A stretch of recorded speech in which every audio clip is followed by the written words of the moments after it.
اسلامی لاہور ذکر اللہ مجاہد کا پریس کلب لاہور میں 5 فروری یوم کشمیر اور کشمیری بھائیوں کے ساتھ اظہار یکجہتی کے لیے سیمینار کا انعقاد کیا اور 1 فروری سے 5 فروری تک روزانہ سیمینار اور ریلیاں نکالنے کا اعلان کیا۔ مزید بتا رہے ہیں ملک مشتاق اپنی اس رپورٹ میں۔ امین جماعت اسلامی لاہور ذکر اللہ مجاہد کا پریس کلب لاہور میں پریس کانفرنس کرتے ہوئے کہا کہ بھارت نے کشمیر پر غاصبانہ قبضہ کر کے کشمیر کے امن کو تباہ و برباد کر رکھا ہے۔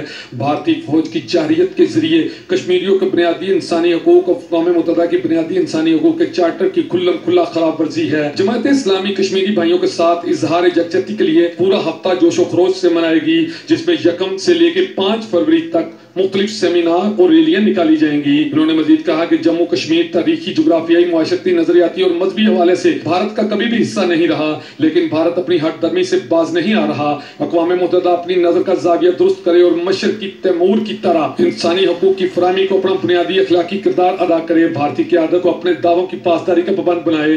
ہم 2 تاریخ کو انشاءاللہ العزیز پورے لاہور کے اندر 200 مساجد کو ٹارگٹ کر کے تو وہاں کشمیر کا ہینڈ بل تقسیم کریں گے اور لوگوں کو 5 فروری کے پروگرام میں دعوت دیں گے۔ 3 کو الحمراء ہال 2 کے اندر کشمیر سیمینار انشاءاللہ منعقد کریں گے، جس میں ملک کی دینی اور سیاسی پارٹیوں کے سربراہ شریک ہوں گے۔ 4 تاریخ کو لاہور کے مختلف یونین کونسلز میں ریلیوں کا انعقاد کیا جائے گا، جس میں موٹر سائیکل ریلیاں ہوں گی، جلوس ہوں گی، اور ہم لاہور کے لوگوں کو 5 فروری کے پروگرام میں شرکت کی دعوت دیں گے۔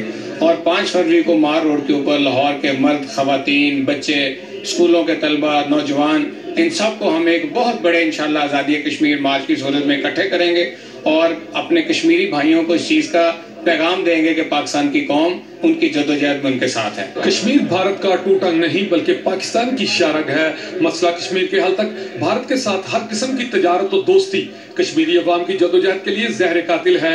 اقوام متحدہ کو چاہیے کہ کشمیری مسلمانوں کی آزادی کے لیے ہنگامی بنیادوں پر اپنا کردار ادا کرے۔ کیمرہ مین طلحہ سلطان کے ساتھ ملک مشتاق، رائل نیوز لاہور۔